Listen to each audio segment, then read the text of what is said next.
We have some questions from some of the new hockey parents about how to tape your stick. Well, I've got Matthew here, and he's a high-end player, and he knows all about how to tape your stick. We're gonna have him go ahead and just demonstrate the procedure, and I'm just gonna explain to you a little bit about what he's doing. So go ahead. So he's starting on the back of the blade. You always start on the back of the blade and at the heel. When you start at the heel of the stick, that's gonna allow that tape to layer properly so that when he's skating down the ice, it's not wrinkling the bottom of the tape.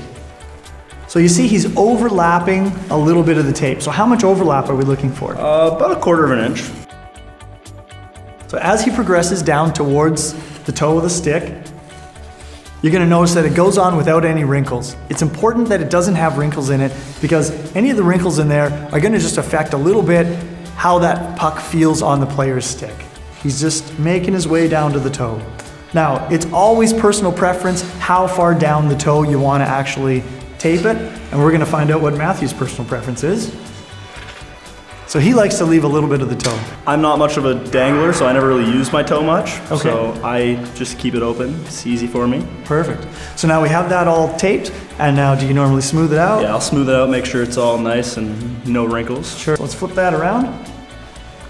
There are many different ways and many different personal preferences on how to tape the top of the stick. We don't have to get crazy complicated with it. You'll see a lot of people will open the roll of tape and spin it and wrap it around. A lot of players don't do that. We're gonna see how Matthew likes to do it. All right. So how are you starting there? Basically, I just start the roll of tape anywhere along the top. Anywhere at all. Do a few rolls around, well, more than a few, quite a few rolls around the top of the stick, and then I just work my way down. So as he's creating the knob of the stick here, he's wrapping it around. How many times would you say you wrap it around? Around 20 to 30 times. Around 20 to 30 times. And there are different ways to do it. This is a very easy way to do it. It's a recommended way to do it. What a knob of the stick can do for you as well is it can line up your knuckle properly to the rest of your hand. If you have the knob just right, it'll feel very, very strong in your hand. So then I just start going down, make sure it's nice and tight around the knob. So that looks similar to what it did on the blade, how you're just spiraling down?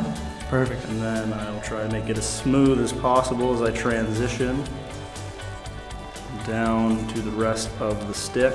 And how far down would you say you come? I would usually do about a glove and a half. About a glove and a half. So he's saying when he holds the stick, he's gonna have about half a hand width below his hand that will still have tape on it in case he does slide his hand during play.